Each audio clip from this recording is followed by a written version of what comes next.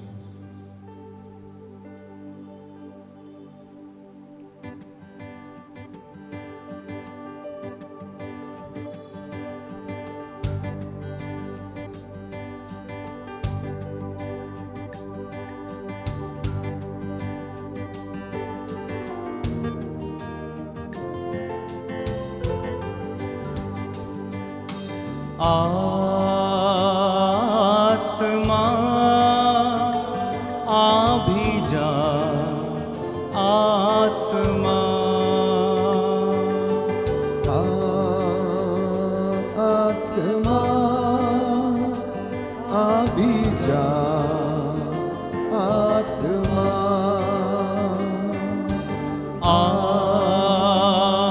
आत्मा आ भी जा, आत्मा आत्मा आ भी जा, आत्मा।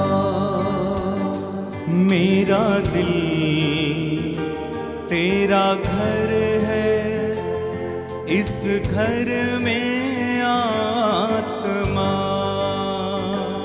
मेरा दिल तेरा घर है, इस घर में आत्मा।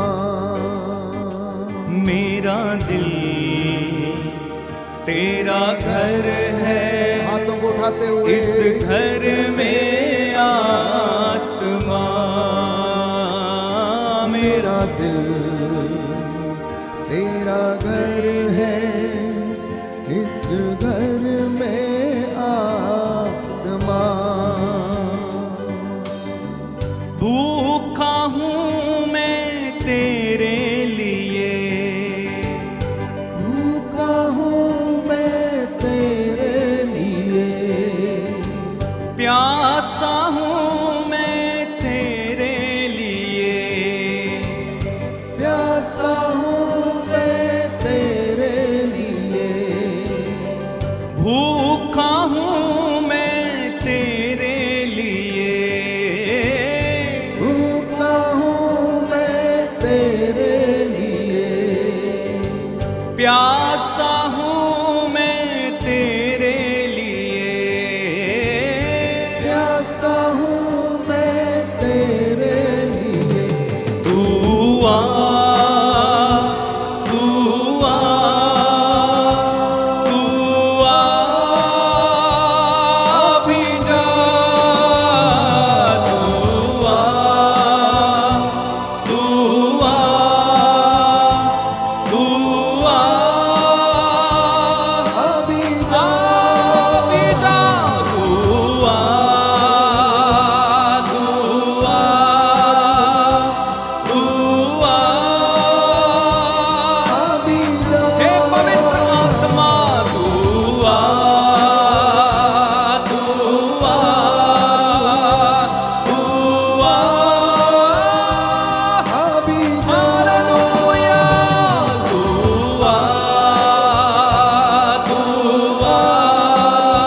आत्मा तड़पता हूँ मैं तेरे लिए, तड़पता हूँ मैं तेरे लिए, ढूंढता हूँ मैं तुझको सदा, ढूंढता हूँ मैं तुझको सदा, तड़पता हूँ मैं तेरे लिए, तड़पता हूँ मैं तेरे लिए, ढूंढता हूँ मैं तुझको सदा, ढूंढता हूँ मैं तुझको सदा। तू आ, तू आ, तू आ। अभी जा अपने हाथों को उठा के तू आ, तू आ,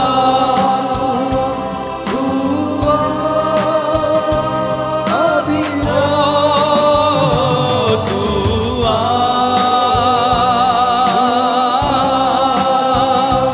तू आ, अभी जा भी जा, तू आ, तू आ, तू आ, अभी जा भी जा, तू आ,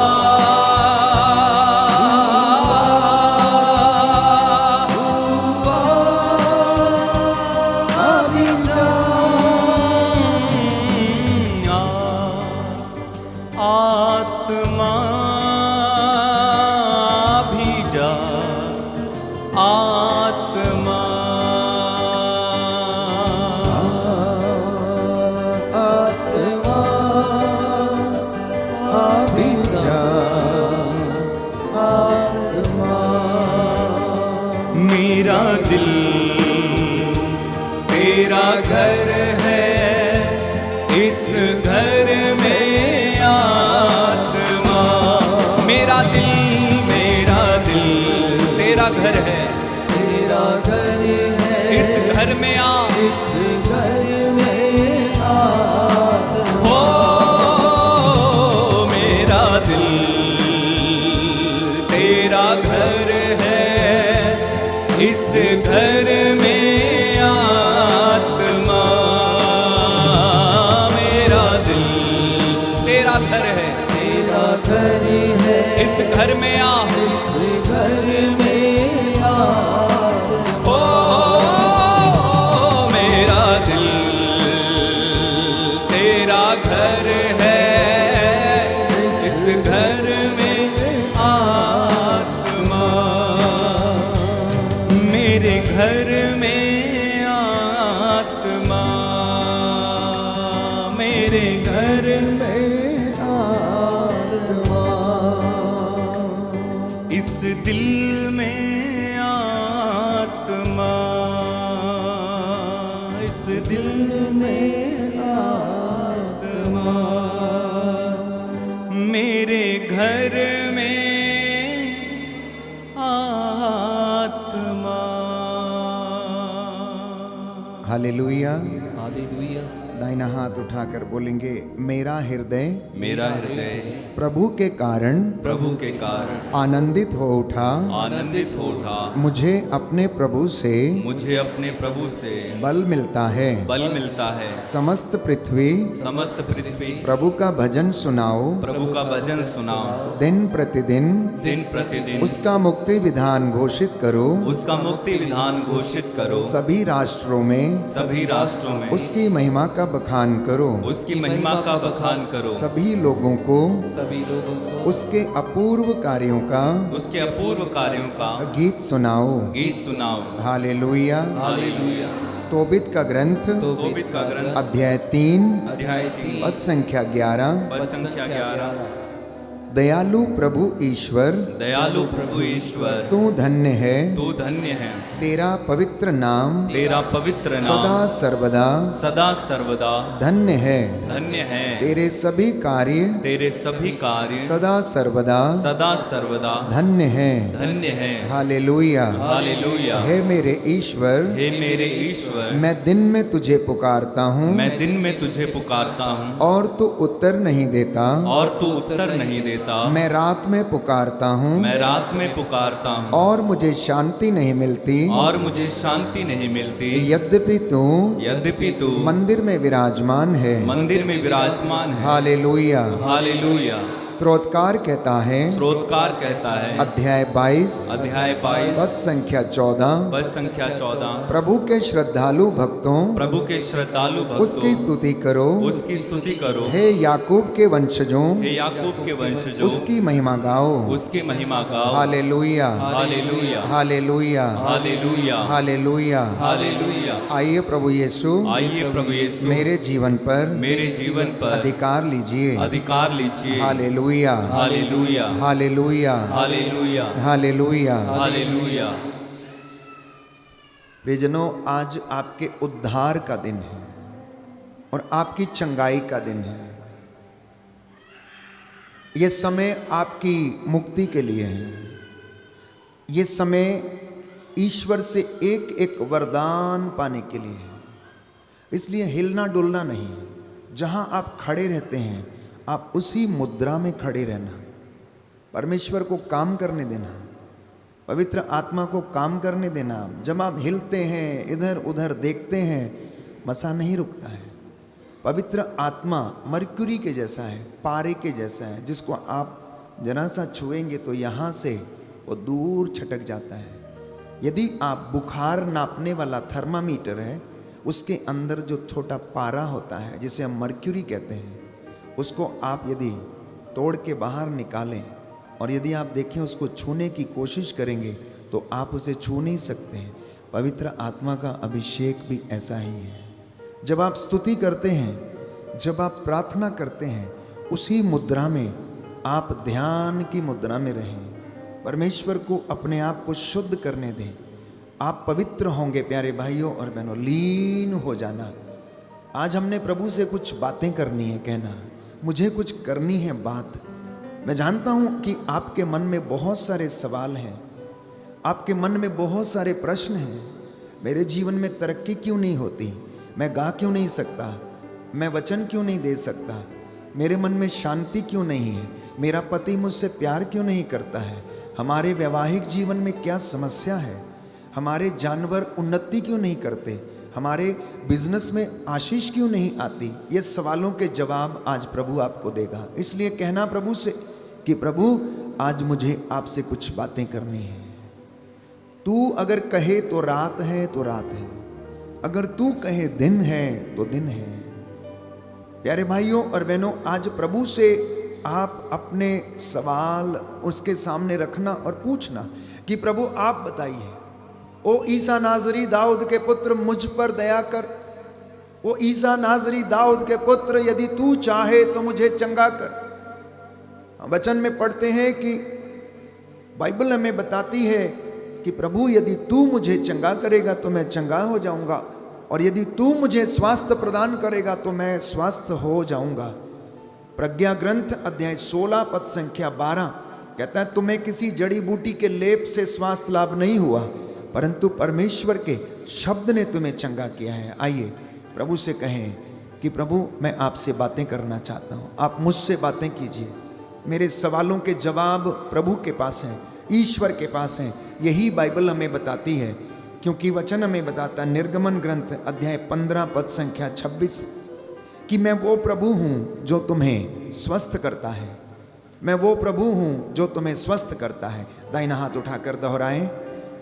प्रभु का वचन कहता है, प्रभु का वचन कहता है, मैं वो प्रभु हूँ मैं वो प्रभु हूँ जो तुम्हें स्वस्थ करता है। जो तुम्हें स्वस्थ करता है। तुम अपने प्रभु ईश्वर की तुम अपने प्रभु ईश्वर की सेवा करोगे सेवा करोगे और वह तुम्हारे तुम्हारे अन्न जल को आशीर्वाद देगा देगा। और मैं तुमसे बीमारियां दूर रखूंगा। रखूंगा। आमीन आमीन। हालेलुया।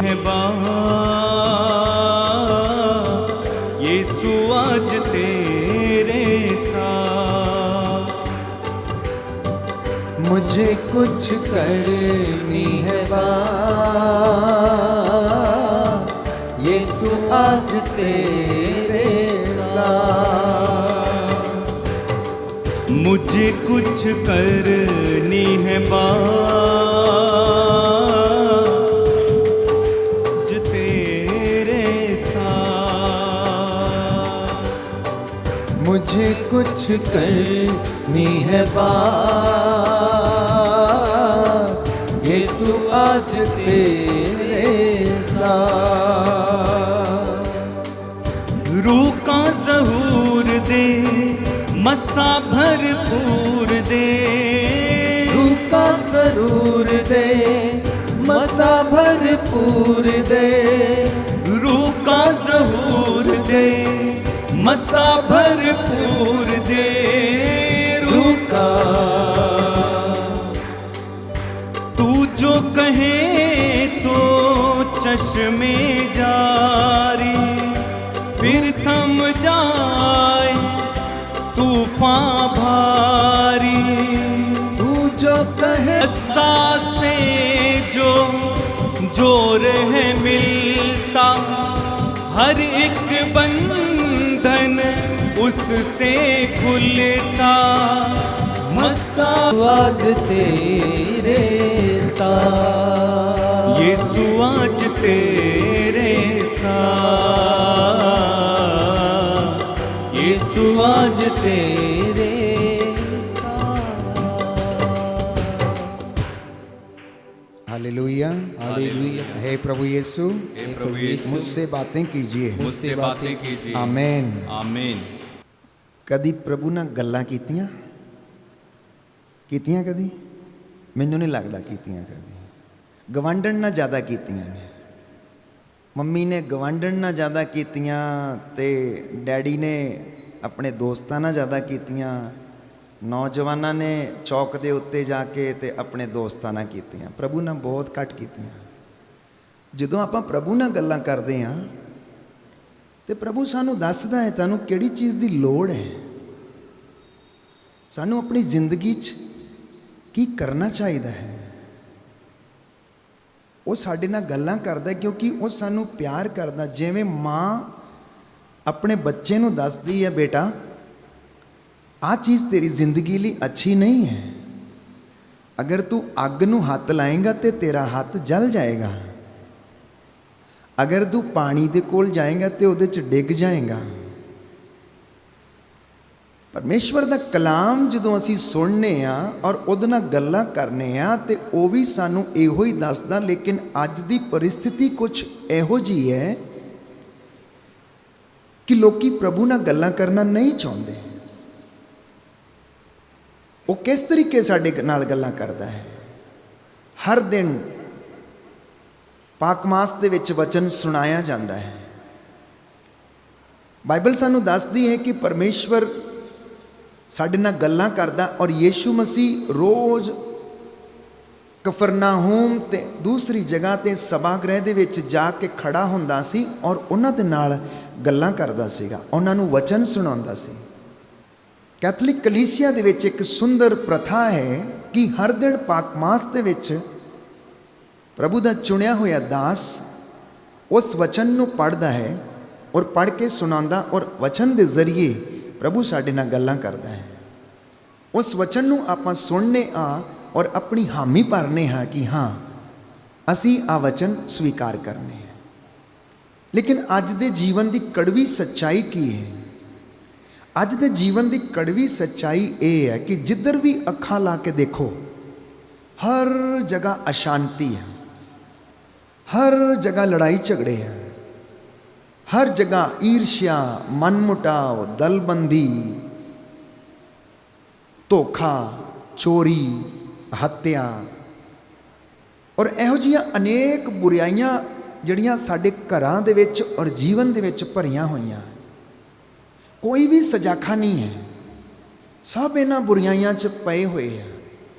ਭਾਵੇਂ ਉਹ ਸਧਾਰਨ ਬੰਦਾ ਹੋਏ ਔਰ ਜਾਂ ਫਿਰ ਚੁਣਿਆ ਹੋਇਆ ਦਾਸ ਜਾਂ ਅਭਿਸ਼ਿਕਤ ਕਿਉਂ ਨਾ ਹੋਏ, ਉਹਨਾਂ ਦੇ ਜੀਵਨ 'ਚ ਵੀ ਕਸ਼ਟ ਹੈ, ਪਰੇਸ਼ਾਨੀ ਹੈ ਔਰ ਉਹ ਵੀ ਇਸ ਰਾਹੀਂ ਹੋ ਕੇ ਗੁਜ਼ਰਦੇ ਆ। ਜਿਹਨੂੰ ਪੁੱਛੋ, ਹਾਂਜੀ ਵੀਰ ਜੀ ਤੁਸੀਂ ਕਿੱਦਾਂ, ਭੈਣ ਜੀ ਤੁਸੀਂ ਕਿੱਦਾਂ ਹੋ, ਕੀ ਦਸੀਏ ਫਾਦਰ ਜੀ, ਇੰਨਾ ਦੁੱਖ ਹੈ, ਇੰਨਾ ਕਸ਼ਟ ਹੈ, ਮੇਰਾ ਆ ਹੋ ਗਿਆ, ਮੇਰਾ ਆ ਹੋ ਗਿਆ, ਅਸੀਂ ਲੁੱਟੇ ਗਏ, ਅਸੀਂ ਬਰਬਾਦ ਹੋ ਗਏ। ਬਹੁਤ ਵਿਰਲੇ ਵਾਂਝੇ ਦਿਖਦੇ ਆ ਜਿਹੜੇ ਇਹ ਕਬੂਲ ਕਰਦੇ ਹੈ ਕਿ ਪਰਮੇਸ਼ਵਰ ਨੇ ਸਾਨੂੰ ਤੰਦਰੁਸਤੀ ਬਖਸ਼ੀ ਹੈ, ਪਰਮੇਸ਼ਵਰ ਨੇ ਸਾਨੂੰ ਆਪਣੀ ਰੂਹ ਦਾ ਮਸਾ ਬਖਸ਼ਿਆ ਹੈ, ਪਰਮੇਸ਼ਵਰ ਨੇ ਸਾਨੂੰ ਇਸ ਲਾਇਕ ਬਣਾਇਆ ਕਿ ਅਸੀਂ ਇੱਕ ਛੱਤ ਦੇ ਥੱਲੇ ਰਹਿੰਦੇ ਹਾਂ। ਪਰਮੇਸ਼ਵਰ ਨੇ ਸਾਨੂੰ ਬੱਚੇ ਦਿੱਤੇ ਆ ਔਰ ਬੱਚੇ ਅੱਛੀ ਜਗ੍ਹਾ ਹੈ। ਇਨਸਾਨ ਦੀ ਫਿਤਰਤ ਇਹ ਹੈ ਕਿ ਉਹ ਅੱਛਾਈ ਤੋਂ ਜ਼ਿਆਦਾ ਬੁਰਾਈ ਦੇਖਣ ਦੀ ਕੋਸ਼ਿਸ਼ ਕਰਦਾ ਹੈ। ਇਸ ਕਰਕੇ ਅਗਰ ਅਸੀਂ ਬੁਰਾਈ ਦੇਖਾਂਗੇ ਤਾਂ ਸਾਨੂੰ ਬੁਰਾਈ ਹੀ ਦਿਖੇਗੀ, ਅਗਰ ਅਸੀਂ ਅੱਛਾਈ ਦੇਖਾਂਗੇ ਤਾਂ ਸਾਨੂੰ ਅੱਛਾਈ ਹੀ ਦਿਖੇਗੀ। ਅਗਰ ਅਸੀਂ ਇਹ ਵਿਸ਼ਵਾਸ ਕਰਾਂਗੇ ਕਿ ਪਰਮੇਸ਼ਵਰ ਸਾਨੂੰ ਚੰਗਾ ਕਰਦਾ ਹੈ ਔਰ ਅਸੀਂ ਚੰਗੇ ਹੋ ਜਾਵਾਂਗੇ ਤੇ ਅਸੀਂ ਚੰਗੇ ਹੋ ਜਾਵਾਂਗੇ।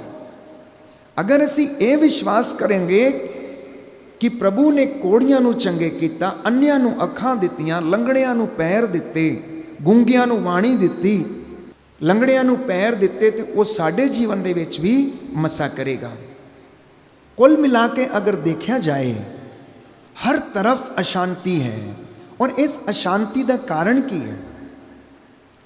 तुसी इत्थे बैठे होए जे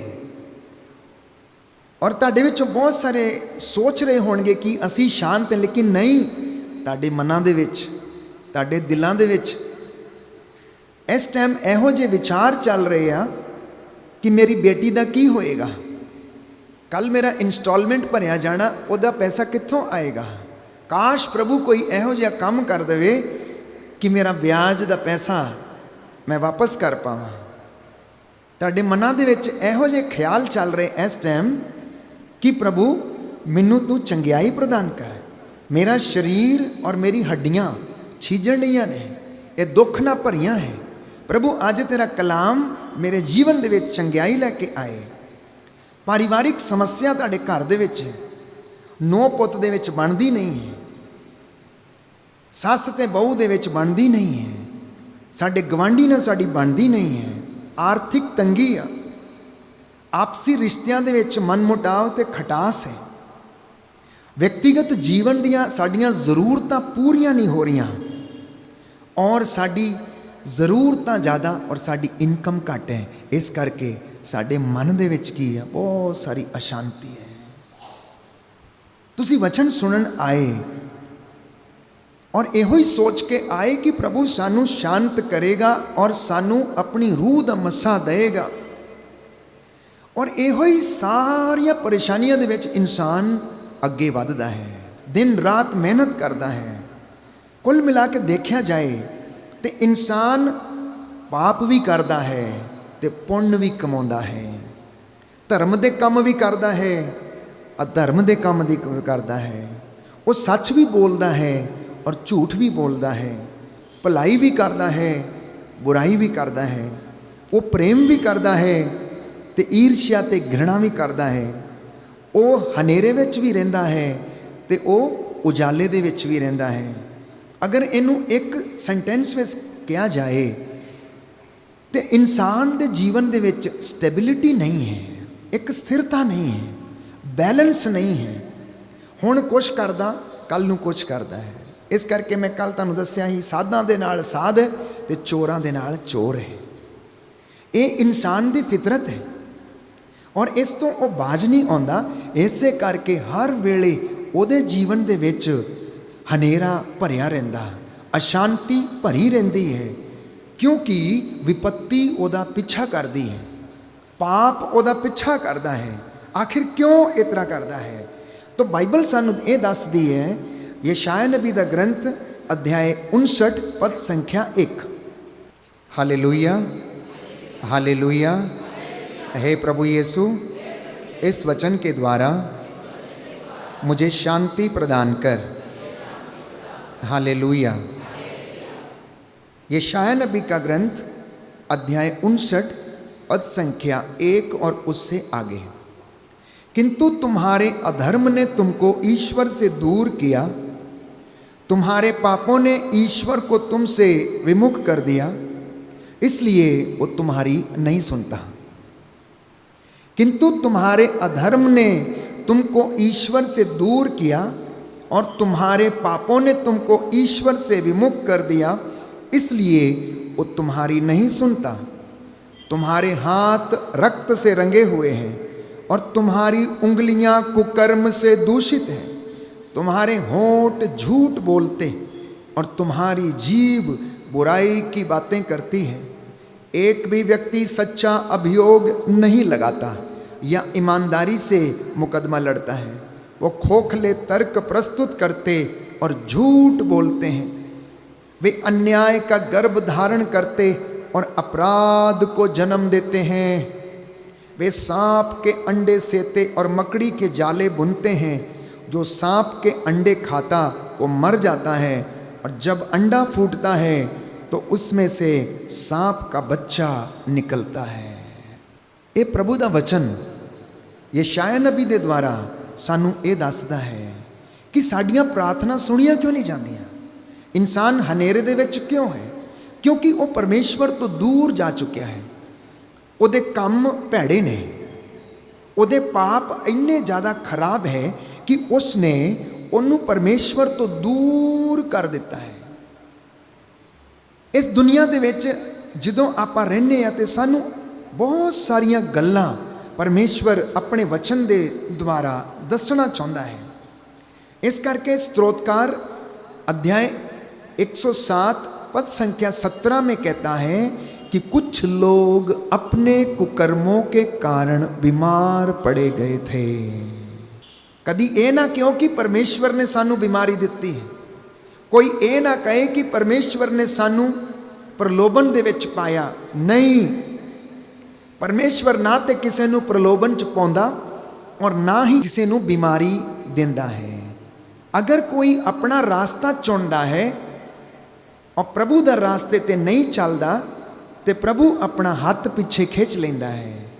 इस करके अगर तुसी वचन पढ़ोगे भजन संहिता 107 बाप उदी 17वीं आयत ते लिखिया है कि ताडे विचों कुछ लोग अपने कुकर्मां दे कारण बीमार पड़े हुए ने। वो अपनियां गलतियां दे कारण, अपने पापां दे कारण बीमार है। तो हुण अगर तुसी मैनू ये पुछोगे कि बीमारी कित्थों आउंदी है, अशांति कित्थों आउंदी है, तो बाइबल ये दसदी है कि विपत्ति का मूल कारण, बीमारी का मूल कारण वो परमेश्वर की आज्ञा की पालना नहीं करना है। अगर कोई परमेश्वर के राही नहीं चलता तो वह अपनी जिंदगी दे विच ठोकर खांदा और जदों वो डिगदा है तो वो शरीर ते चोट लग जाती है। सुनो ध्यान नाल मैं की कह रहा तुहानूं। अगर कोई हनेरे दे विच चलदा और ठोकर खा के वो गिर जाता है तो अपने गोडियां ते पैरां ते शरीर दे उत्ते सट लग जाती है तो वो बहुत समय तक दुख सहन करता है। इसे तरह अगर कोई आत्मिक रूप ते परमेश्वर दे कोल नहीं जाता और उहदी आत्मा हनेरे च रहिंदी है, उहदी आत्मा भी ठोकरां खांदी और वो पाप दे विच रहिंदी है। तो बाइबल सानू ये दसदी है कि लोगों ने अपने रास्ते चुनना पसंद किया और उस पर चलना स्वीकार किया। वे लोग सांसारिक चीज़ों पर आसक्त हैं। अधर्म के कार्य करना, बुराई करना, ईर्ष्या, अहंकार में जीना, कुल मिला के अगर देखा जाए तो इंसानां दे विच धर्म दे मुल रह ही नहीं गए।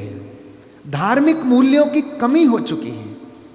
इसलिए हम परमेश्वर की बातों को सुनना नहीं चाहते, उन पर अगर सुनते हैं तो चलना नहीं चाहते। आखिर क्यों? तो दाऊद इसके विषय में यह कहता है, साम नंबर 51, भजन संहिता 51, कि मैं तो जन्म से अपराधी, अपनी माता के गर्भ से पापी हूं। तो जीवन की कड़वी सच्चाई देखो प्यारे भैनों ते भाइयों, कि बच्चा लत मारना अपनी मां के पेट तो सीखता है। बच्चा लत मारना अपनी मां के पेट तो सीखता है।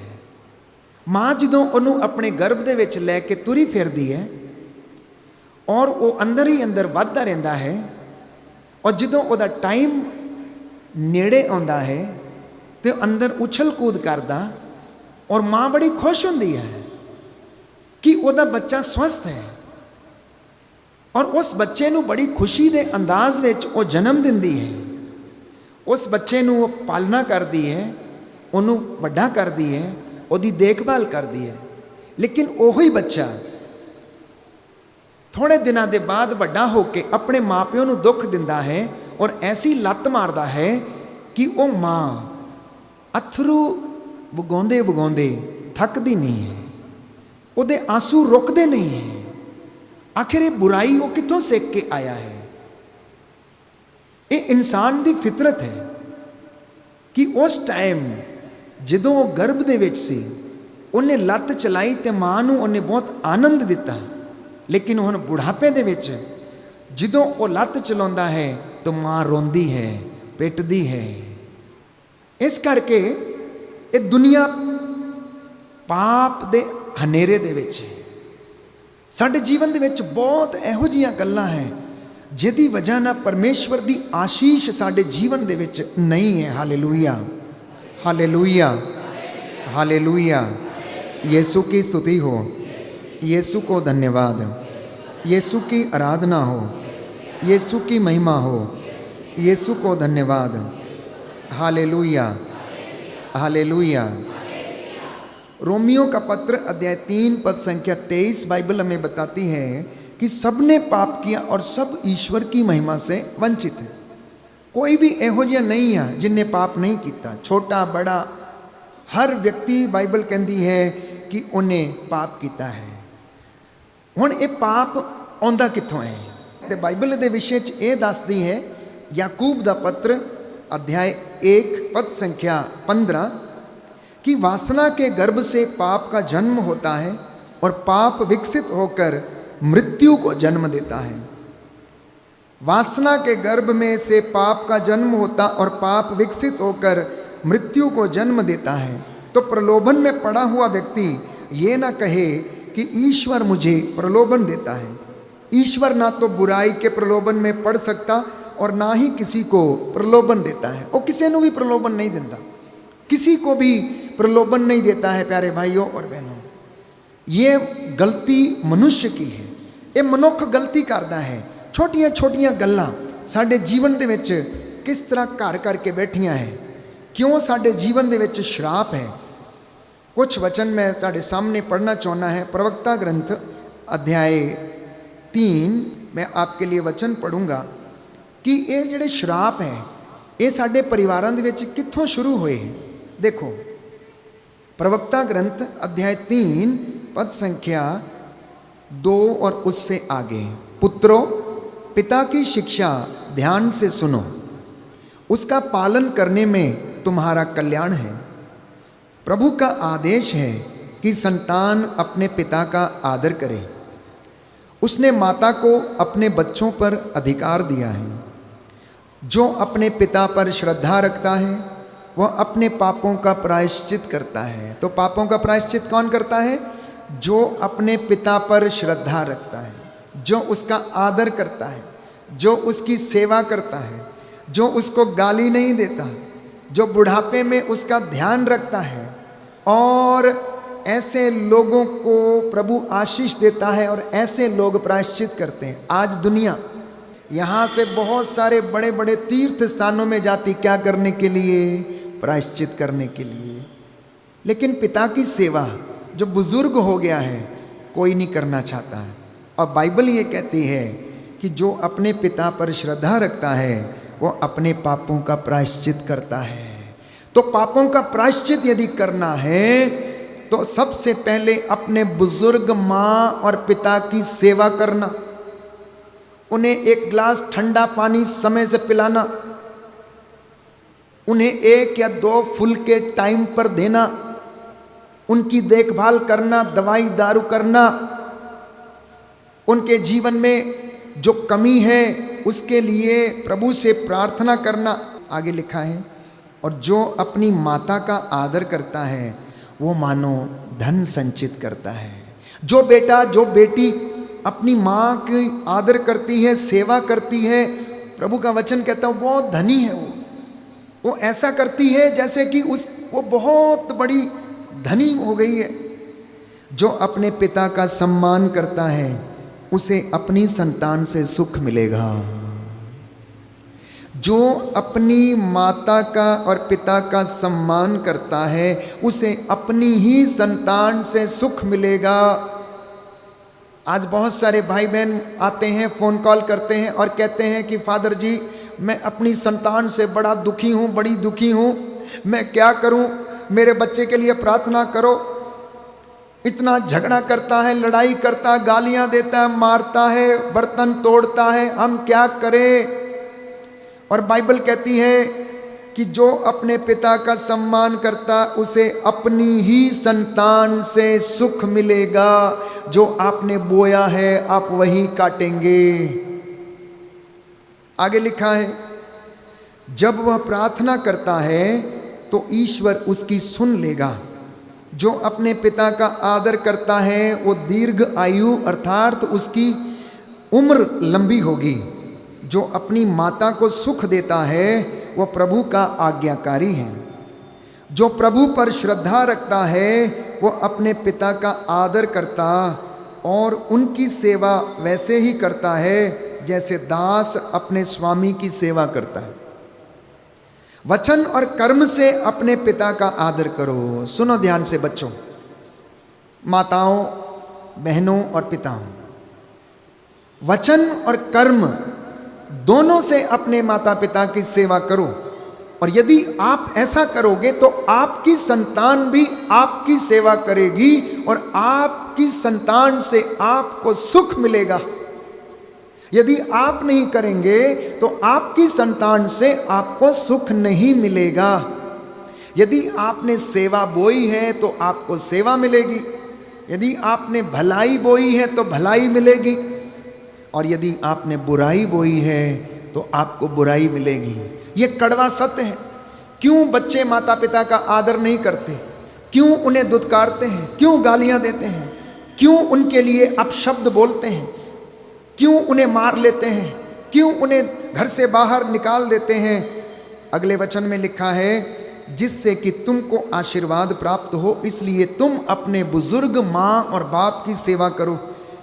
लिखा है कि पिता का आशीर्वाद उसके पुत्रों का घर सुदृढ़ बनाता है।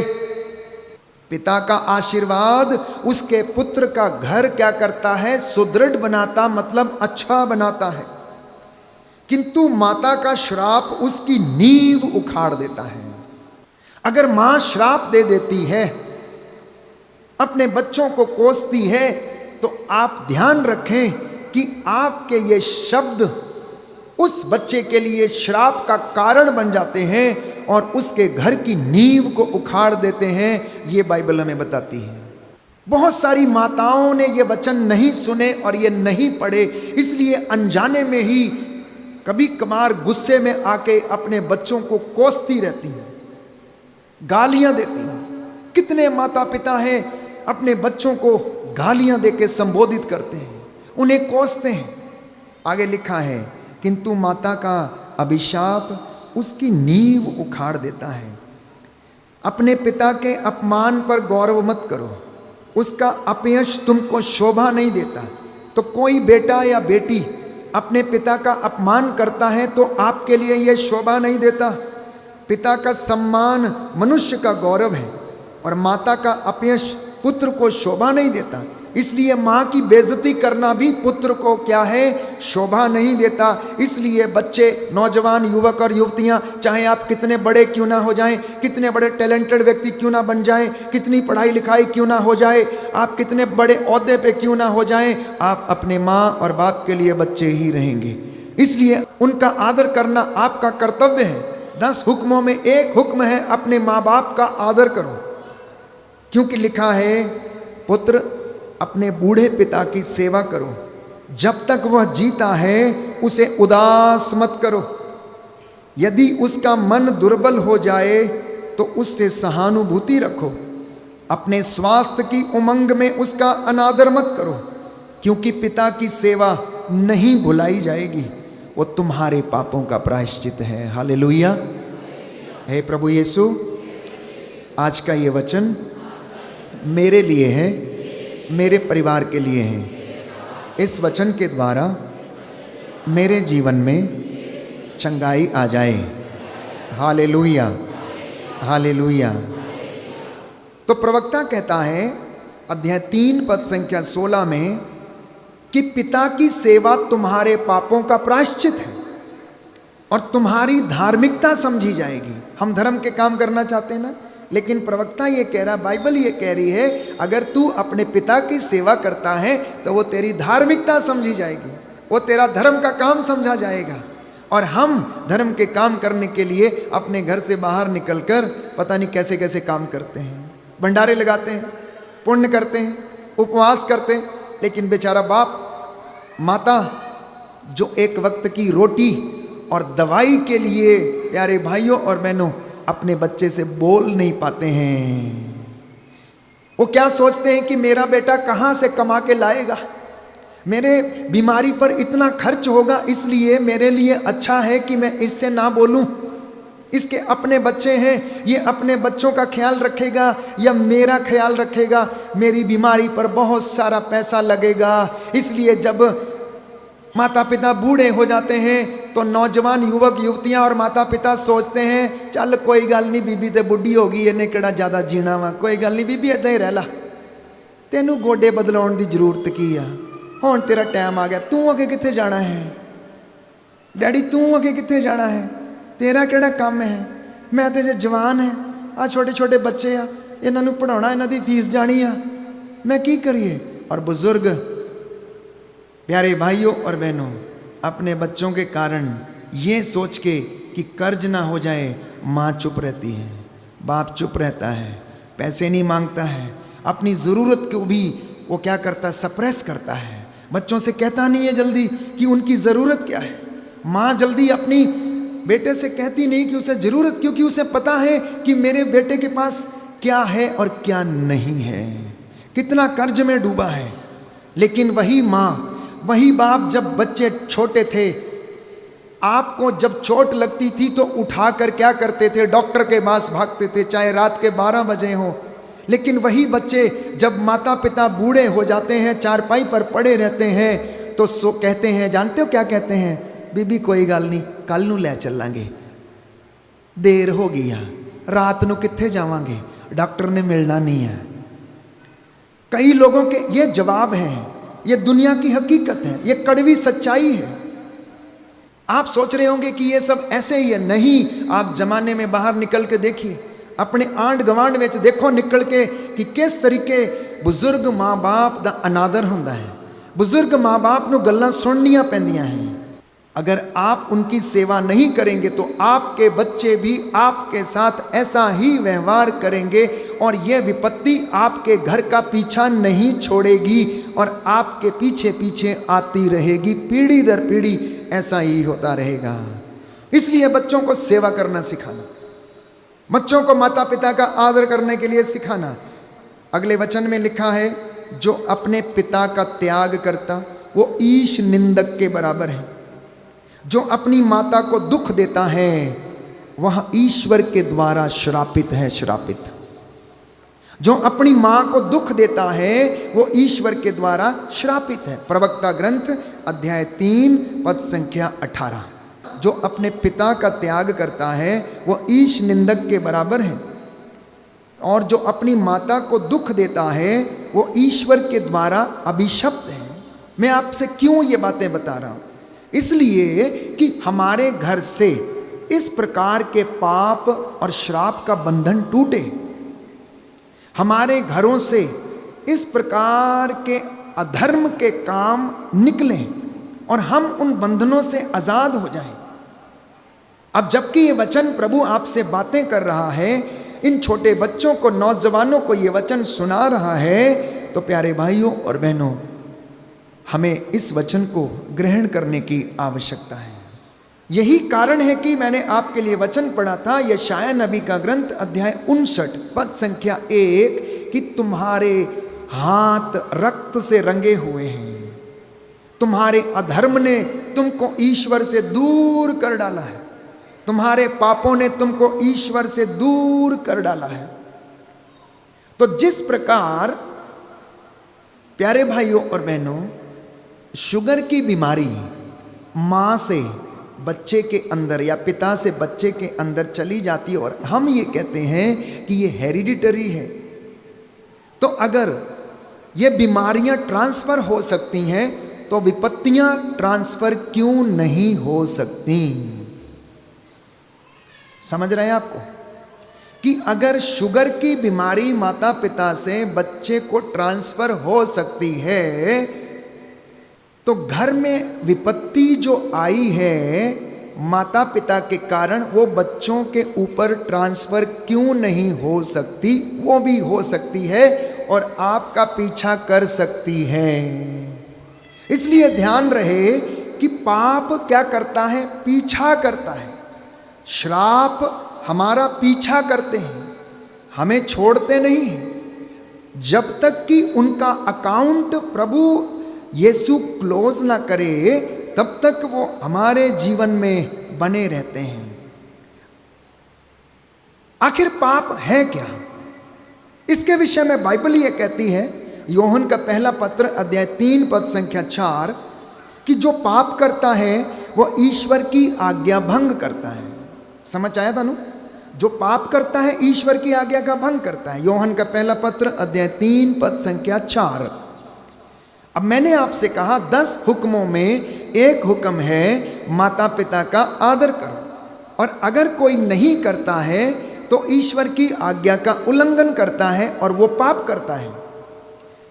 और अगर अपनी माँ को दुख देता है, पिता को दुख देता है, तो वो ईश्वर के द्वारा श्रापित समझा जाता है और पाप उसके घर में पनपने लगता है।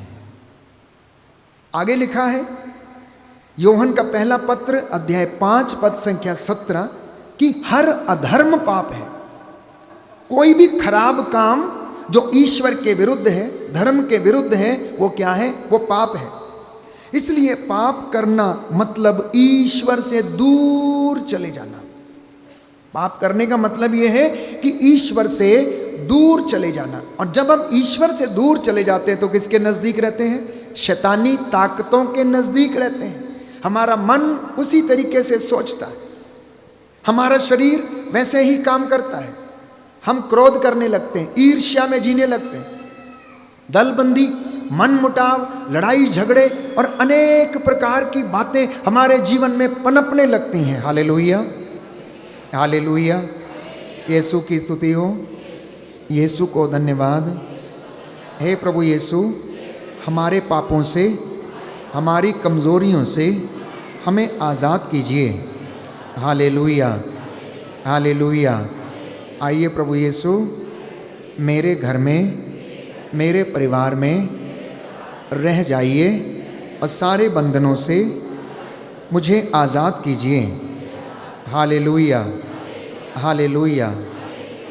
तो संत यूहन्ना पहले पत्र अध्याय 1 पद संख्या 8 में लिखता है कि अगर हम कहते हैं कि हम निष्पाप हैं तो हम अपने आप को धोखा देते हैं। सुनिए ध्यान से, अगर कोई ये कहता है कि हसी ते कोई पाप कीता ही नहीं, हसी ते पाप कर दे ही नहीं, तो संत यूहन्ना कहता है कि वो अपने आप को धोखा देता है। क्योंकि पौलुस ये लिखता है सबने पाप किया और सब ईश्वर की महिमा से वंचित है। एजेकियल नबी के ग्रंथ में हम पढ़ते हैं कि परमेश्वर का वचन ये कहता है कि मुझे एक ऐसे व्यक्ति की तलाश थी जो मेरे बाड़े की रक्षा करे, लेकिन मुझे ऐसा व्यक्ति कोई मिला ही नहीं। तो आप लोग ये ना कहें कि हमने पाप नहीं किया, क्योंकि अगर हम ऐसा कहते हैं तो हम अपने आप को धोखा देते हैं। हमारे पूर्वज आदम और हवा, पहले वो लोग निष्पाप थे, लेकिन आज्ञा का उल्लंघन करने के बाद वो पाप के वश में आ गए। पहले वो लोग ईश्वर के जैसे थे, पर आज्ञा भंग करने के द्वारा उन्होंने अपना स्वरूप खो दिया। जब आदम और हवा को परमेश्वर ने बनाया तो बाइबल कहती है कि उन्हें अपने प्रतिरूप बनाया, अपने जैसा बनाया। लेकिन जैसे ही हवा ने और आदम ने ईश्वर की आज्ञा का उल्लंघन कर डाला, उन्होंने वो स्वरूप खो दिया और उन्होंने ईश्वर के विरुद्ध पाप किया।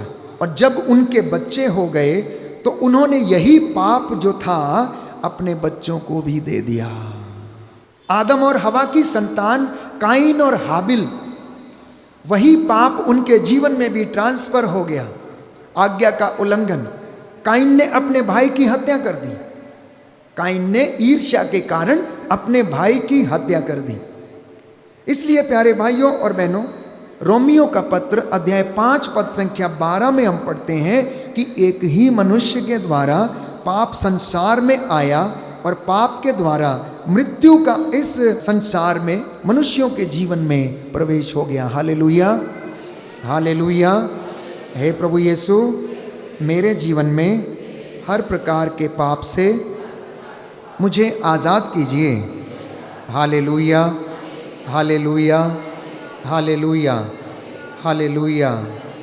तो प्रभु का वचन ये कहता है, प्रवक्ता ग्रंथ अध्याय 21 पद संख्या 1, पुत्र क्या तुमने पाप किया है? तो फिर ऐसा मत करना और अपने पुराने पापों के लिए क्षमा मांगना। सांप के सामने की तरह पाप से दूर भाग जाओ। यदि पास आओगे तो वह तुमको काटेगा। उसके दांत शेर के दांतों के जैसे हैं, वे मनुष्यों की आत्माओं का विनाश करते हैं। और प्रत्येक पाप दुधारी तलवार के जैसा है, उसके घाव का कोई इलाज नहीं है। मैंने कहा आज ये दुनिया पाप के अंधकार में है, कोई भी इसके विषय में सुनना नहीं चाहता। हम एक तरीके से एक नरक में रहते हैं, जहां पर चोरी, हत्या, दलबंदी, ईर्ष्या, अहंकार, घमंड, भ्रूण हत्या, पाप, धोखा, फरेबी, ये सारी बुराइयां, और इसी में हम जीते हैं। इसी में हम कोशिश करते हैं प्रायश्चित करने की, इसी में हम कोशिश करते हैं अपने पापों का प्रायश्चित करने की, पुण्य कमाने की, माथा टेकने की और नाक रगड़ने की, घुटनों पर आकर हाथों को उठाकर प्रार्थना करने की। प्यारे भाइयों और बहनों, जिससे कि हम शुद्ध हो जाएं, पवित्र हो जाएं, चंगे हो जाएं और परमेश्वर की हुजूरी में खड़े होने के लायक बन जाएं। यही मेरी और आपकी रोज दिन की प्रार्थना है, यही मेरा और आपका रोज दिन का काम है। आप कहते हैं कि हमारी समस्याओं का हल नहीं होता, आप कहते हैं मेरे काम नहीं बनते, आप कहते हैं आशीष हमारे घर में ठहरती नहीं। फादर सब कुछ है, लेकिन हमारी जीवन में शांति नहीं है, हमारे जीवन में परेशानी है। जो लोग ये कहते हैं तो आप सुन लीजिए कि आपकी समस्याओं का हल आपसे इतनी दूर है जितने आपके जमीन से घुटने दूर हैं। जब हम घुटनों पर आकर प्रार्थना करते हैं और परमेश्वर से तौबा करते हैं, माफी मांगते हैं, गुनाहों के लिए तौबा करते हैं, तो परमेश्वर हमें अपनी रूह का मसा प्रदान करता है। प्यारे भाइयों और बहनों, बाइबल हमें बताती है कि आदम और हवा ने आज्ञा का उल्लंघन करके ये पाप कर डाला और ईश्वर की उपस्थिति से वो दूर हो गए। ऐसे ही एक परिवार, एक माता पिता या बच्चे जब इस तरह की गलतियां करते हैं, ईश्वर के विरुद्ध जाते हैं, वचनों की पालना नहीं करते, तो वो ईश्वर की उपस्थिति से दूर चले जाते हैं और ईश्वर का प्रतिरूप खो बैठते हैं। तो बाइबल हमें बताती है कि शैतान की ईर्ष्या के कारण पाप संसार में आया था। शैतान ईर्ष्या करता था इसलिए ईश्वर ने उसे माफ नहीं किया। पेतरुस का दूसरा पत्र अध्याय 2 पद संख्या 4 कि ईश्वर ने पापी स्वर्गदूतों को भी क्षमा नहीं किया, बल्कि उन्हें नरक के अंधेरे गर्त में डालकर न्याय के दिन के लिए रख छोड़ा है। सुन लो ध्यान से कि परमेश्वर ने स्वर्गदूतों को भी माफ नहीं किया, उन्हें अंधेरी कोठरी में बांध के रखा हुआ है अंतिम दिन के न्याय के लिए। जिन फरिश्तों ने परमेश्वर से ईर्ष्या की, जिन्होंने उसका आदर नहीं किया, जिन्होंने उसकी इबादत नहीं की, और इब्लीस के साथ परमेश्वर ने इन सैकड़ों स्वर्गदूतों को आसमान से नीचे फेंक दिया और अंधकार की कोठरी में उन्हें कैद करके रखा है। तो ईर्ष्या और वासना के गर्भ से पाप उत्पन्न होता है। तो जो लोग ईर्ष्या करते हैं, जो लोग घमंड करते हैं, जो लोग अहंकार में रहते हैं, वो ईश्वर के विरुद्ध पाप करते हैं। क्रोध हमारे मन को खा जाता है और ईर्ष्या हमारी आत्मा को खा जाती है। सुनिए ध्यान से, गुस्सा हमारे मन को खा जाता है। इसलिए जब व्यक्ति गुस्सा करता है तो उसे पता नहीं चलता कि वो 1 मिनट के अंदर क्या कर डालेगा, और उस क्रोध के कारण घर उजड़ जाते हैं, हत्या हो जाती है, और 1 मिनट के क्रोध के कारण वो कहीं से कहीं पर पहुंच जाता है। हो सकता है उसे जेल में भी रहना पड़ता है। और जो व्यक्ति ईर्ष्या करता है उसकी आत्मा नष्ट हो जाती है। परमेश्वर की निगाहें हमारे ऊपर हमेशा हमेशा के लिए बनी रहती हैं। परमेश्वर हमारी आत्माओं का उद्धार करना चाहता है, लेकिन शैतान आपकी आत्मा को नष्ट करना चाहता है। ध्यान रखिएगा, क्योंकि उसे मालूम है कि वो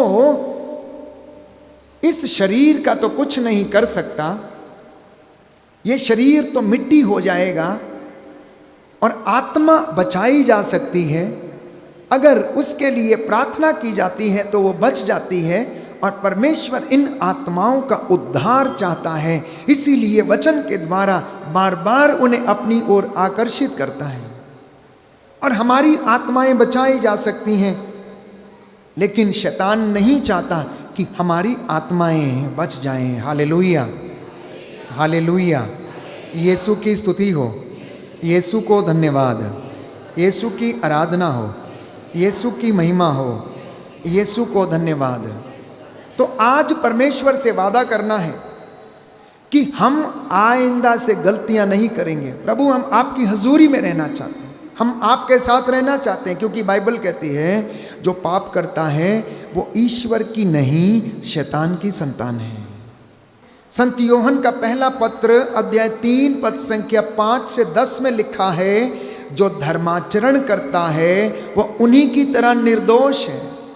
सुनिए प्यारे भाइयों और बहनों, बाइबल कहती है जो पाप करता है वो शैतान की संतान है, लेकिन जो धर्म के काम करता है वो क्या करता है?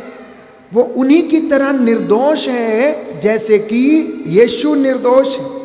अगले वचन में लिखा है, क्योंकि शैतान आरंभ से पाप करता आया है, ईश्वर का पुत्र इसलिए प्रकट हुआ कि वह शैतान का सर्वनाश करे। बोले आमीन।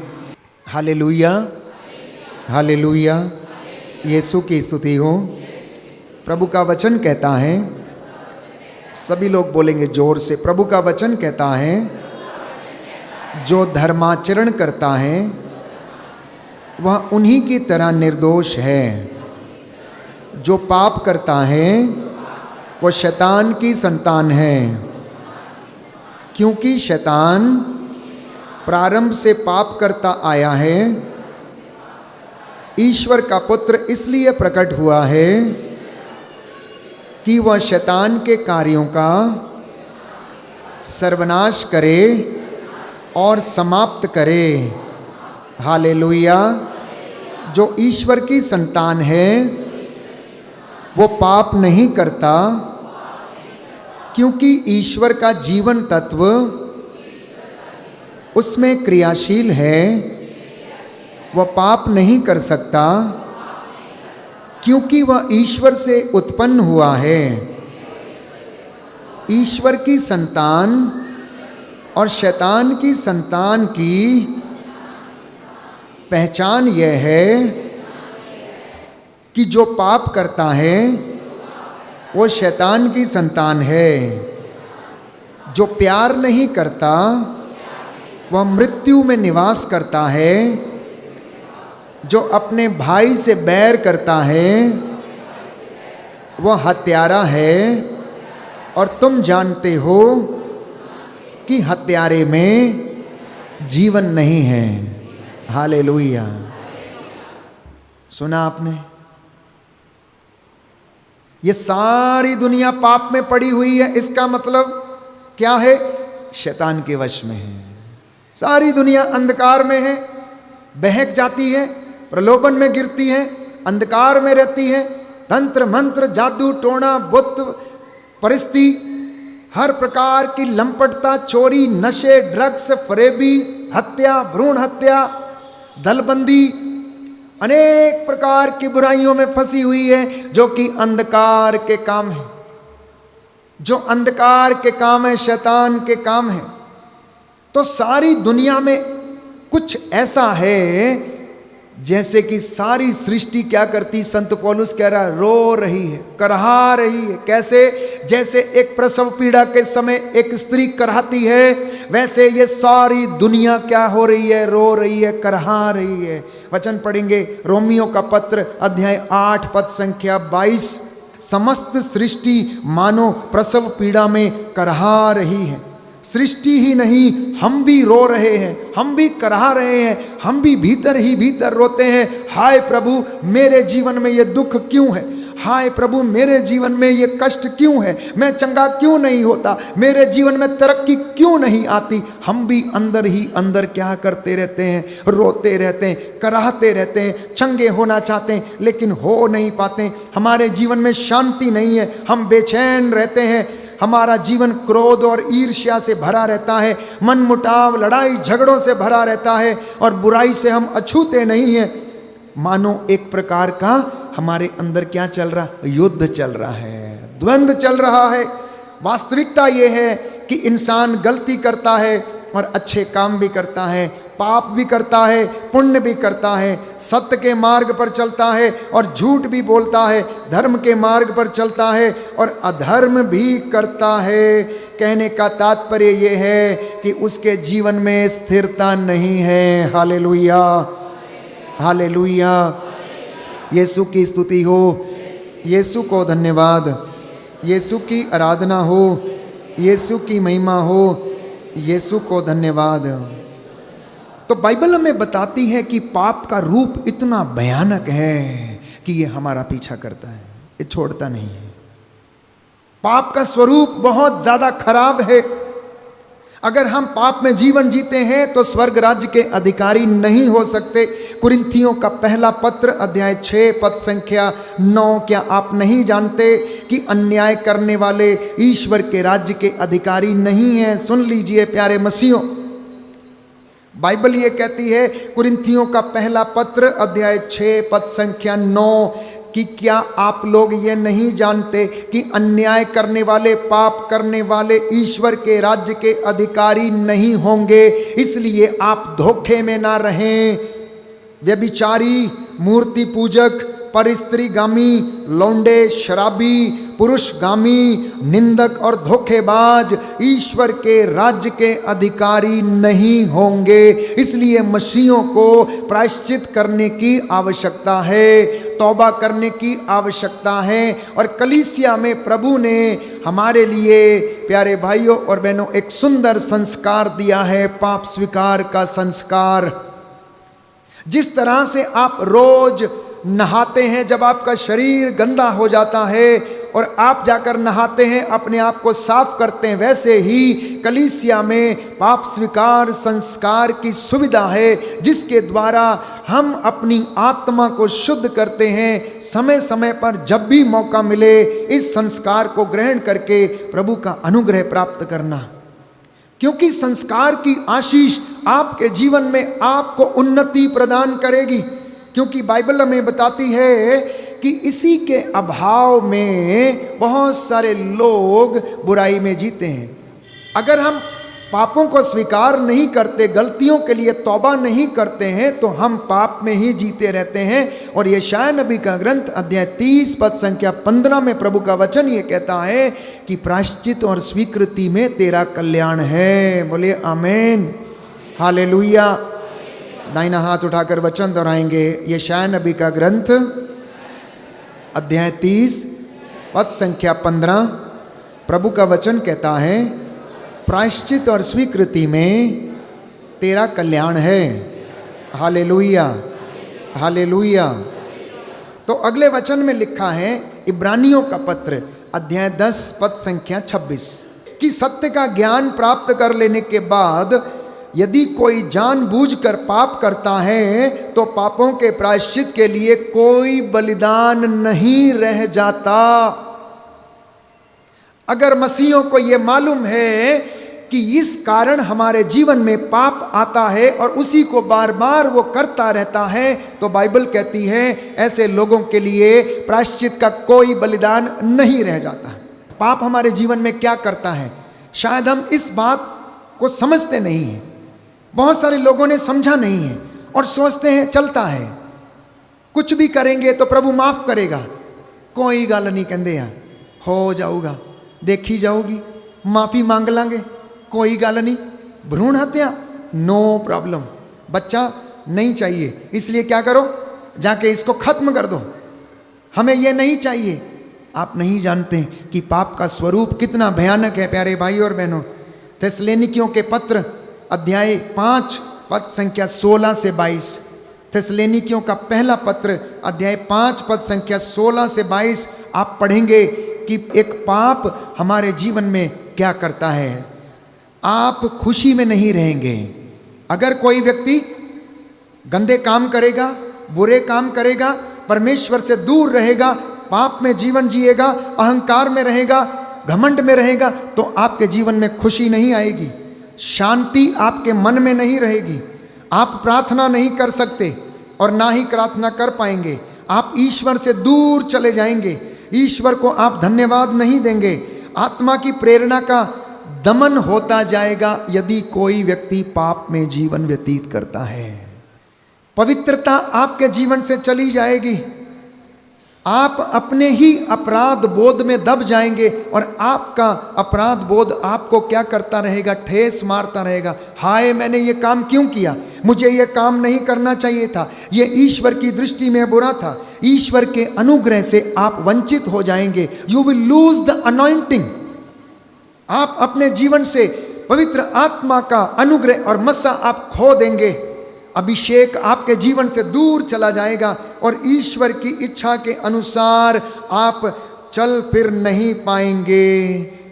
जो अपने गुनाहों को छिपा कर रखता है, जो पापों को छिपा कर रखता, बाइबल कहती है वो उन्नति नहीं करता है। और मसीहों के जीवन में खास तौर पर एक ऐसा रिश्ता प्रभु के साथ स्थापित होना चाहिए कि जिससे कि वो रोज हमें शुद्ध करे, हमारी बदकारियों से, हमारे जीवन की परेशानियों से, कष्टों से, घृणा से।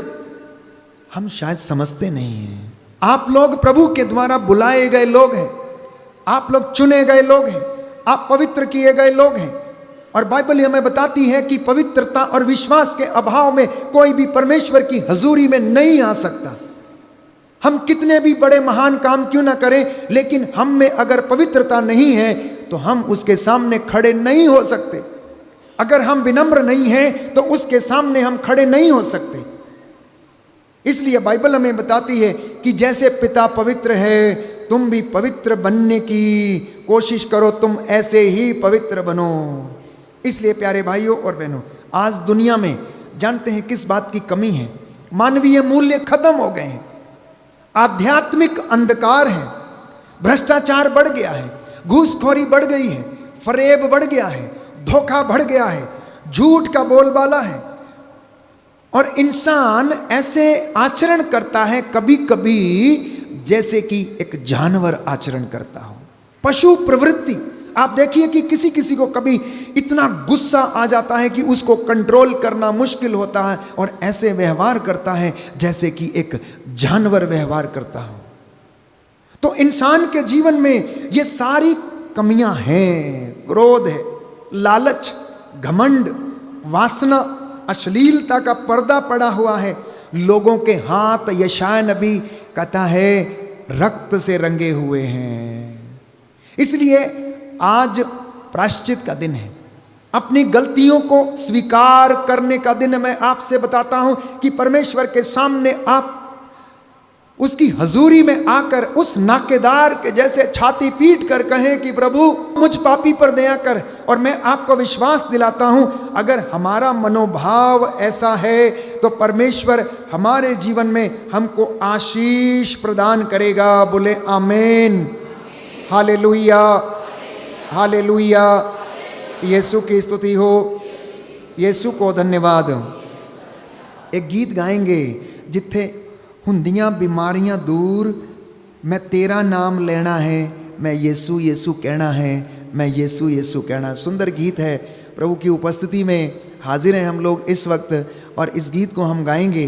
प्रभु हमें आशीष प्रदान करे और अंगीकार करें कि हे प्रभु हम तेरी हजूरी में आते हैं तो वहाँ पर बीमारियाँ दूर चली जाती हैं। आप में से आज जितने भी लोग हैं, किसी को आंख की बीमारी तो किसी को शरीर में, किसी को घुटनों की बीमारी है, तो प्रभु आपको चंगाई प्रदान करेगा। अंगीकार करना, जिथे हुंदियां बीमारियां दूर, जिथे हुंदियां बीमारियां दूर, मैं तेरा नाम लेना है,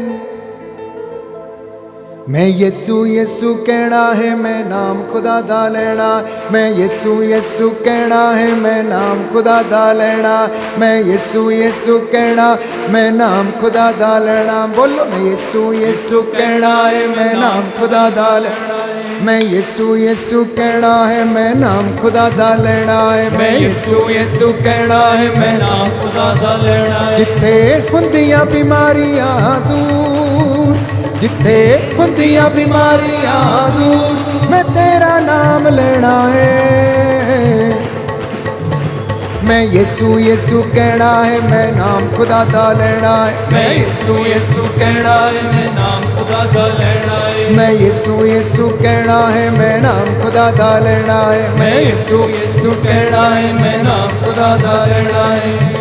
यीशु दी हजूरी विच कम सारे होणगे, यीशु दी हजूरी विच कम सारे होणगे, जदों आउणा यीशु लोकी अखां भर रोणगे, जदों यीशु आउणा अखां भर रोणगे, यीशु दी हजूरी विच कम सारे होणगे, यीशु दी हजूरी विच कम सारे होणगे, जदों आउणा यीशु लोकी अखां भर रोणगे, जदों आउणा यीशु लोकी अखां भर रोणगे, पल्ला छड्डना नहीं मैं नाल यीशु जी दे रहना है, पल्ला छड्डना नहीं मैं नाल यीशु जी दे रहना है, मैं यीशु यीशु कहना, मैं नाम खुदा दा लेना, मैं यीशु यीशु कहना, मैं नाम खुदा दा लेना, मैं यीशु यीशु कहना, मैं नाम खुदा दा लेना, मैं यीशु यीशु कहना, मैं नाम खुदा दा लेना। जिथे हुंदियां बीमारियां दूर, जिथे हुंदियां बीमारियां दूर, मैं तेरा नाम लेना है, मैं यीशु यीशु कहना है, मैं नाम खुदा दा लेना, मैं यीशु यीशु कहना, मैं नाम खुदा दा लेना है। गलतियां दी माफी दिंदा मेरा यीशु सबनू, गलतियां दी माफी दिंदा मेरा यीशु सबनू, गलतियां दी माफी दिंदा मेरा यीशु सबनू, गलतियां दी माफी दिंदा मेरा यीशु सबनू। अंध विश्वास छड्डो पालो सच्चे रब नू, अंध विश्वास छड्डो पालो सच्चे रब नू, अंध विश्वास छड्डो लो सच्चे रब नू, अंध विश्वास छड्डो सच्चे रब नू। चंगियाई मिली मैनू सारियां नू कहना है, चंगियाई मिली मैनू मैं तां सारियां नू कहना है, मैं यीशु यीशु कहना, मैं नाम खुदा दा लेना, मैं यीशु यीशु कहना, मैं नाम खुदा दा लेना, मैं यीशु यीशु कहना, मैं नाम खुदा दा लेना। जिथे हुंदियां बीमारियां दूर, जिथे हुंदियां बीमारियां दूर, मैं तेरा नाम लेना है। मैं यीशु यीशु कहना है, मैं नाम खुदा दा लेना, मैं यीशु यीशु कहना, मैं नाम खुदा दा लेना, मैं यीशु यीशु कहना, मैं नाम खुदा दा लेना है, मैं यीशु यीशु कहना है, मैं नाम खुदा दा लेना है। मैं यीशु खुदा दा प्यार सारे जग तो पवित्र है, खुदा दा प्यार सारे जग तो पवित्र है। बाकी फिर तैनू केड़ी गल दा फिकर है, बाकी फिर तैनू केड़ी गल दा फिकर है। खुदा दा प्यार देखो जग तो पवित्र है, खुदा दा प्यार सारे जग तो पवित्र है। बाकी फिर तैनू किस गल दा फिकर है, बाकी फिर तैनू किस गल दा फिकर है। गीत गांदा तेरे मैं ते गांदे ही रहना है। यीशु यीशु कहना है, मैं नाम खुदा दा लेना है, मैं यीशु यीशु ताली मार के, मैं नाम खुदा दा लेना है। मैं यीशु यीशु कहना है, मैं नाम खुदा दा लेना, मैं यीशु यीशु कहना, मैं नाम खुदा दा लेना, मैं यीशु यीशु कहना, मैं नाम खुदा दा लेना है। बोलो प्रभु यीशु मसीह के नाम की जय, बोलो प्रभु यीशु मसीह के नाम की जय। जिथे हुंदियां बीमारियां दूर, मैं तेरा नाम लेना है, मैं यीशु यीशु कहना है। एक विश्वासी दी जुबान दे उत्ते हमेशा ओदा नाम लेना। अगर वो ना साडी जुबान दे उत्ते हमेशा रहिंदा है ते साडी जुबान पवित्रताई वल वधदी है। जिन्नी दफा तुसी परमेश्वर दी महिमा करोगे, स्तुति करोगे, ओदे गीतां नूं गाओगे, भजनां नूं गाओगे, उन्नी वार ताड़ी जुबान वो शुद्ध होंदी जाएगी, पवित्र होंदी जाएगी।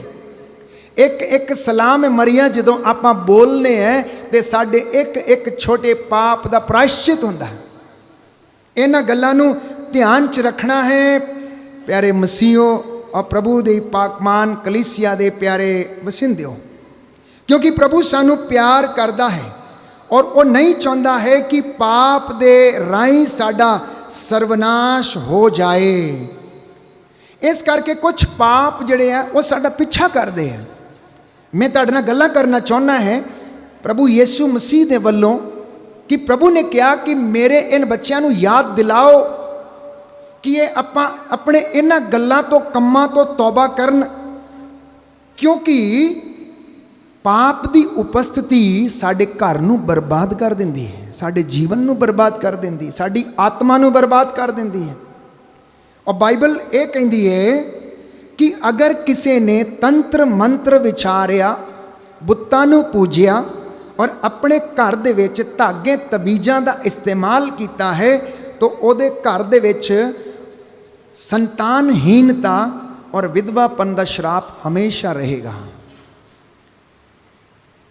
और इस विषय च बाइबल कहती है, यशायाह नबी दा ग्रंथ अध्याय 47 पद संख्या 8 और 9 में पढ़ते हैं कि तेरे असंख्य तंत्र मंत्र जादू टोने के कारण 2 विपत्तियां तुझ पर आन पड़ेंगी और तुझ पर टूटेंगी और तुझे तबाह कर देंगी।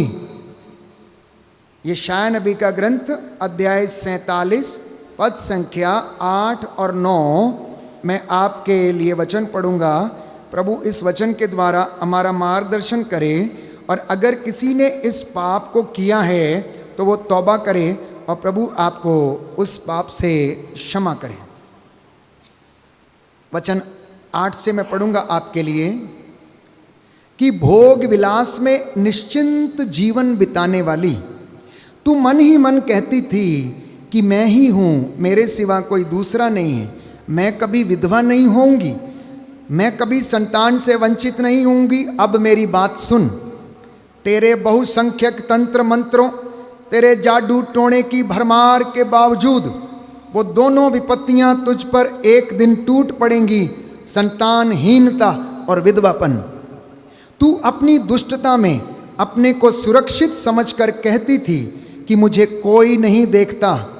तेरी ही बुद्धि और तेरी ही विद्या ने तुझे बहका दिया है। तू मन ही मन कहती थी कि मैं ही हूं, मेरे सिवा कोई नहीं है। अब सुन वचन 12, तंत्र मंत्र और जादू टोना करती जा, जिसकी साधना तू बचपन से करती आ रही है। हो सकता है उससे तुझे कुछ लाभ हो और तू विपत्ति टाल सके। तू असंख्य परामर्शदाताओं से पूछते पूछते थक चुकी है। वे ज्योतिषी और शगुन विचारने वाले अब आकर तेरी रक्षा करें। जिन जादू टोने वालों के पीछे तू दौड़ती रही, जो बचपन से तेरा शोषण करते हैं, वे सब के सब स्वयं भटकते रहेंगे और तेरा उद्धार कोई नहीं करेगा। तेरा उद्धार कोई नहीं करेगा। इसलिए हाथ दिखाना, किसी के पूछने के लिए जाना कि मेरे भाग्य में क्या है, मेरे जीवन में क्या होगा, कल मेरा कैसे होगा, तंत्रों मंत्रों के पीछे, बाबाओं के पीछे जीवन बिताना, कहता वे लोग स्वयं भटकेंगे।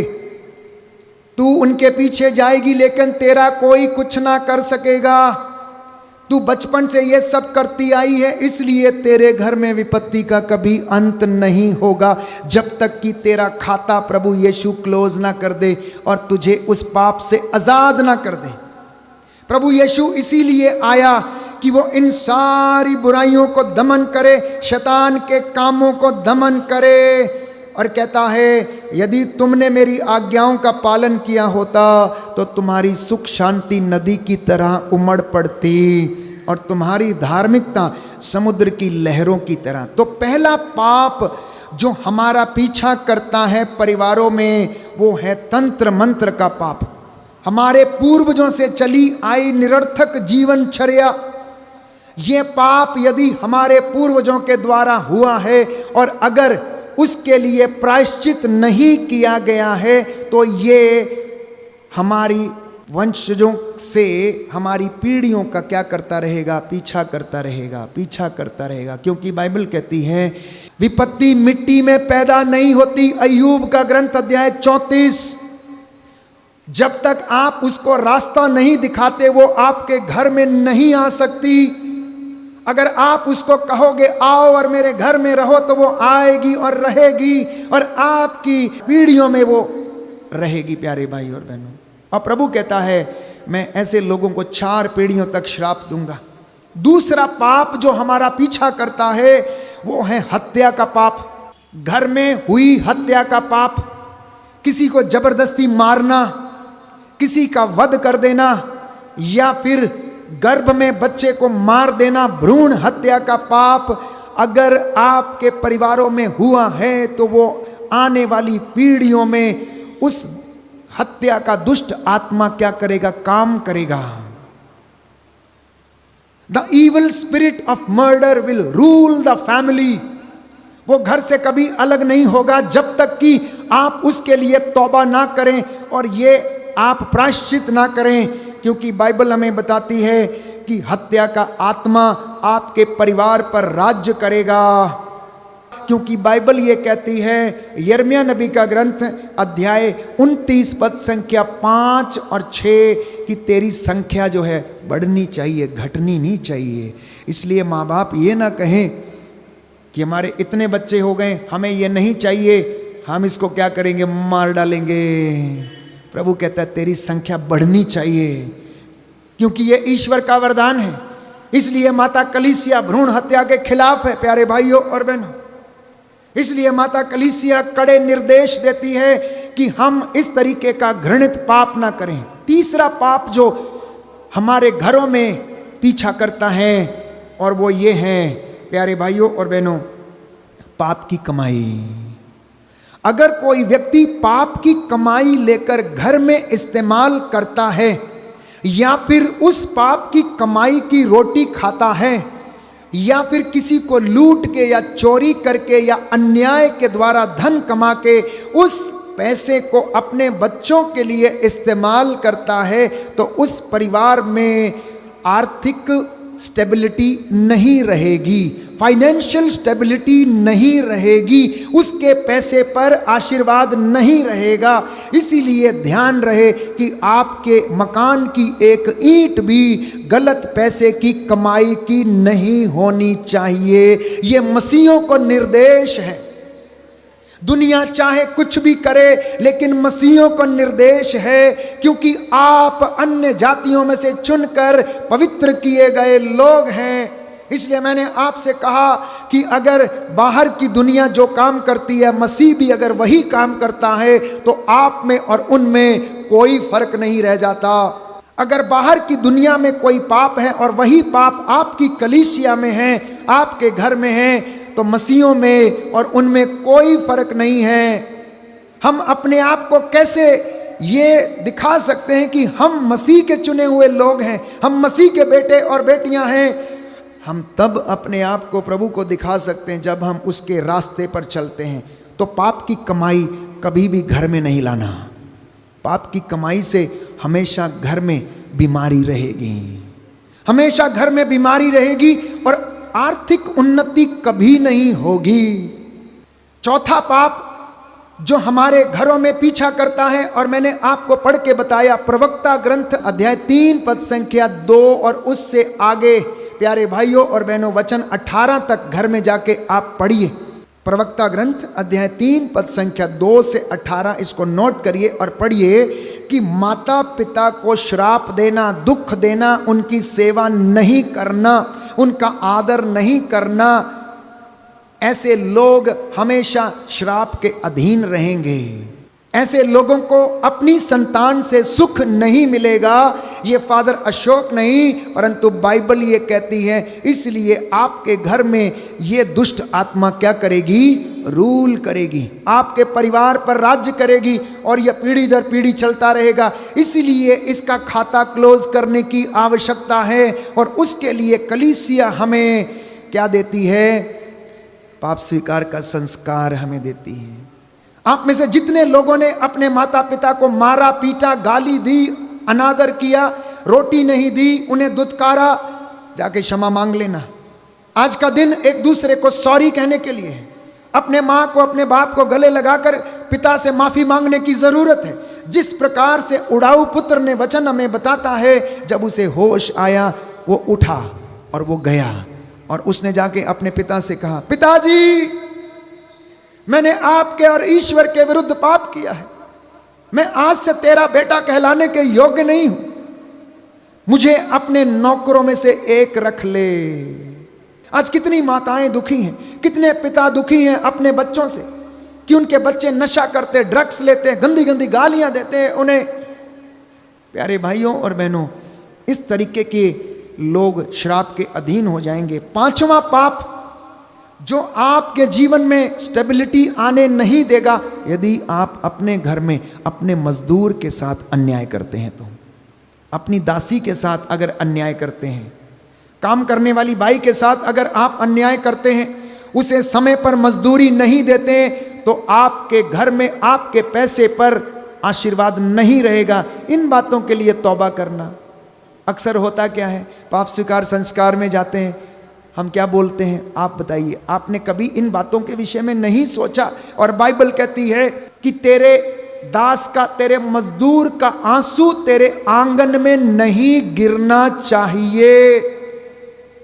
अगर किसी व्यक्ति के आंगन में या खेत में मजदूर का आंसू गिरा है, तो याद रखना उस घर में आर्थिक उन्नति नहीं रहेगी, क्योंकि यीशु मसीह इस दुनिया में इसलिए आया ताकि वो दरिद्रों को ऊपर उठाए, बंदियों को रिहा करे, जिसका कोई नहीं है उनके साथ वो रहे, मजदूरों को न्याय दिलाए।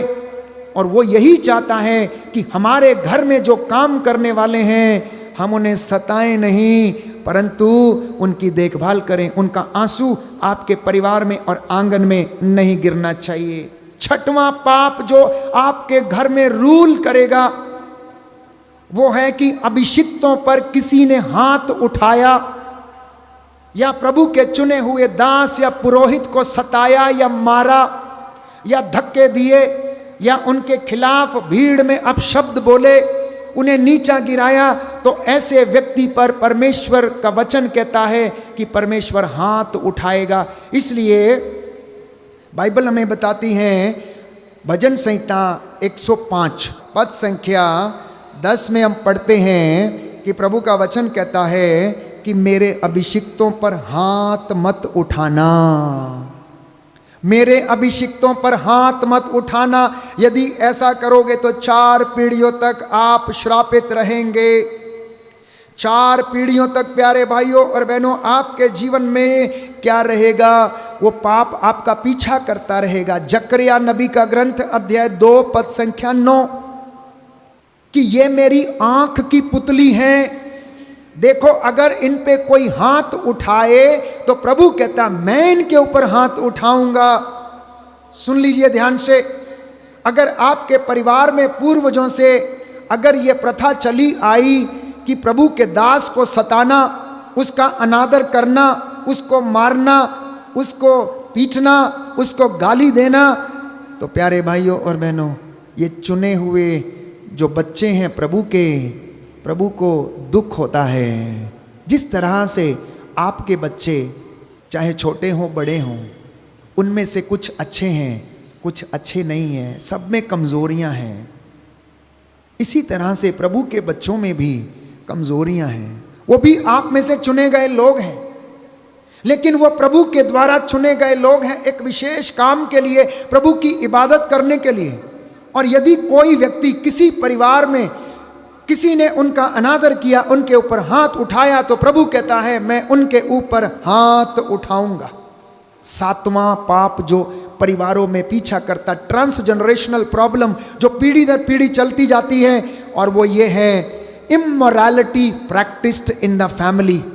कहने का मतलब ये है कि अगर किसी परिवार में कौटुंबिक व्यभिचार हुआ है, मतलब अपने ही भाई बहन के साथ, अपने ही कजन्स के साथ, अपने ही रिश्तेदारों के साथ किसी ने अगर व्यभिचार किया, गलत रिश्ता बनाया, इमोरालिटी प्रैक्टिस किया है, तो ये पाप आपके घर का पीछा नहीं छोड़ेगा। The evil spirit of immorality will rule the family। इस बात के लिए पाप स्वीकार करना है। आपने नहीं किया, अच्छी बात है। किसी ने किया है तो उसके लिए आप क्षमा मांगना, उसके लिए प्रार्थना करना प्यारे भाइयों और बहनों, क्योंकि प्रवक्ता कहता है अध्याय 41 पद संख्या 8 और 9 कि पापियों की संतति श्रापित है, वो कभी उन्नति नहीं करेगी, कभी नहीं पनपेगी। सुनिए ध्यान से, पापियों की संतानें क्या हैं? श्रापित हैं। अध्याय 40 पद संख्या 15 में लिखा है दुष्टों की संतति कभी नहीं पनपेगी, दुष्टों की संतति कभी नहीं पनपेगी प्यारे भाइयों और बहनों। इसलिए हमें गीत गाएंगे, आ बेटे लौट के आ। मैं समझता हूं कि पिछले 1 घंटे से आप ये वचन सुन रहे हैं और प्रभु ने आपसे बहुत सारी बातें की हैं। आपने कहा ना प्रभु मुझसे बातें कीजिए, तो प्रभु ने आपसे कहा मेरी बेटी, मेरे बेटे, शायद तुझे ये मालूम नहीं है कि कहीं ना कहीं पर ये गंदगी रह गई, आज इसे साफ करना। हम इस गीत को गाएं, उसके बाद इससे निकलने के मैं आपको उपाय बताऊंगा कि प्रायश्चित कैसे करें। हम खड़े हो जाएंगे, दोनों हाथों को सीने से लगाएं, सामूहिक रूप से हम प्रायश्चित करेंगे। उसके बाद हम चंगाई की प्रार्थना में जाएंगे और प्रभु हमें आशीष देगा। लौट आ, लौट आ, लौट आ, लौट आ। दुनिया की भीड़ में क्यों खो रहा, मिलेगा कुछ भी न फल जो बो रहा। दुनिया की भीड़ में क्यों खो रहा,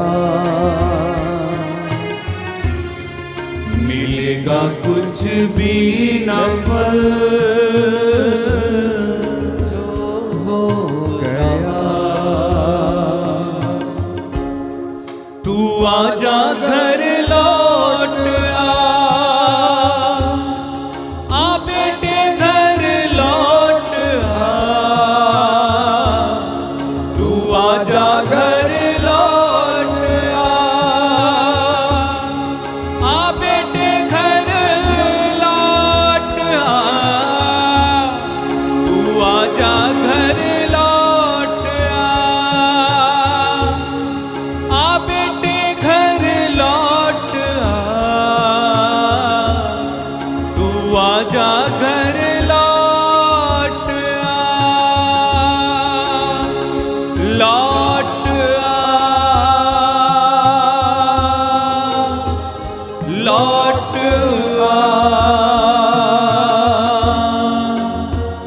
लौट लौट मैं ढूंढूं उस भेड़ को जो खो गई गुनाहों की जेल में बंद हो गई। मैं ढूंढूं उस भेड़ को जो खो गई गुनाहों की जेल में गुनाहों की जेल में बंद हो गई। मैं ढूंढूं उस भेड़ को मैं ढूंढूं उस भेड़ को जो खो गई गुनाहों की जेल में बंद हो गई। तू आजा घर लौट आ बेटे घर लौट तू आजा घर लौट आ बेटे घर लौट लौट लौट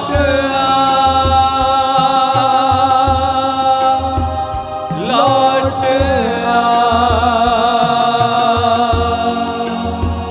लौट लौट लौट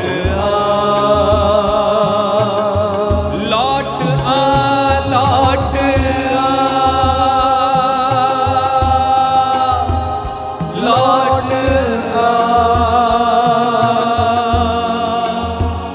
लौट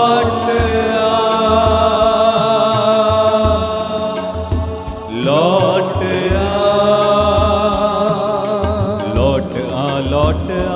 लौट लौट लौट लौट लौट लौट लौट